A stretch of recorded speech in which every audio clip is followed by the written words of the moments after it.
कोई नौकरानी घर के मालिकों का विश्वास तोड़ कैसे सकती है और क्यों?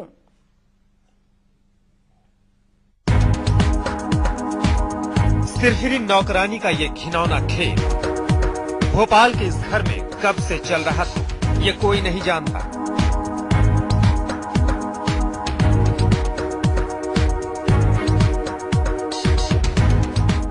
लेकिन एक दिन इसकी घिनौनी करतूत सीसीटीवी में कैद हो गई। जब घर वालों ने इन तस्वीरों को देखा तो उनके होश उड़ गए।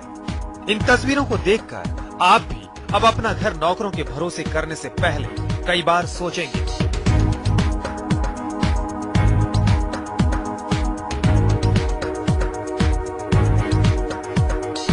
घर के मालिक मुकेश सूरी इंजीनियर कंसल्टेंसी का काम करते हैं। वो आए दिन काम के सिलसिले में घर के बाहर रहते हैं। घर के किचन में खाने पीने के सामान की चोरी की शिकायतों के बाद उन्होंने सारे घर में सीसीटीवी कैमरे लगाए। मैंने अपनी आंखों से उसको चोरी करते हुए देखा। अब चूंकि औरत है, महिला है, अगर हम कुछ उसको बोलेंगे कि तुमने यहाँ सामान रखा, वहाँ सामान रखा, दिखाओ, तो हमारे ऊपर एलिगेशन लग सकते हैं। इसका मैंने सीधा साधा इलाज ये सोचा कि हम सीसीटीवी के द्वारा इसको पकड़े। तो मैंने 2 कैमरे किचन में, एक पोर्च में और एक मैंने डाइनिंग हॉल में लगवाया। एक कैमरा किचन में भी लगा था जिसमें कैद हुई सिरफिरी नौकरानी की घिनौनी करतूत, जिसे देखकर घर वालों के होश फाख्ता हो गए।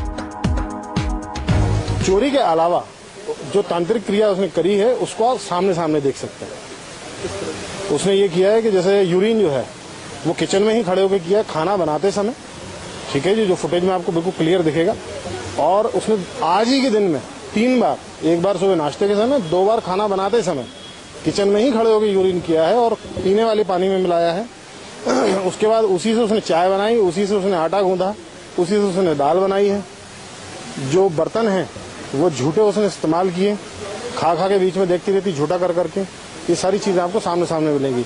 हमने चोरी के उद्देश्य से लगाया था, लेकिन ये भी चीज हमारे सामने पकड़ी। अब घर के मालिक ने नौकरानी की इस करतूत का मामला पुलिस में दर्ज करवा दिया है। पहले तो पुलिस किताब खोलकर दिमाग लगाती रही कि पेशाब मिलाने के जुर्म में उसके खिलाफ कौन सी धारा दर्ज की जाए। इसके बाद थाने में सिरफिरी नौकरानी के खिलाफ घृणित मानव व्यवहार और चोरी की कोशिश का मामला दर्ज कर लिया गया। अभी तक आपने नौकरानियों की कई तरह की बदमाशियां देखी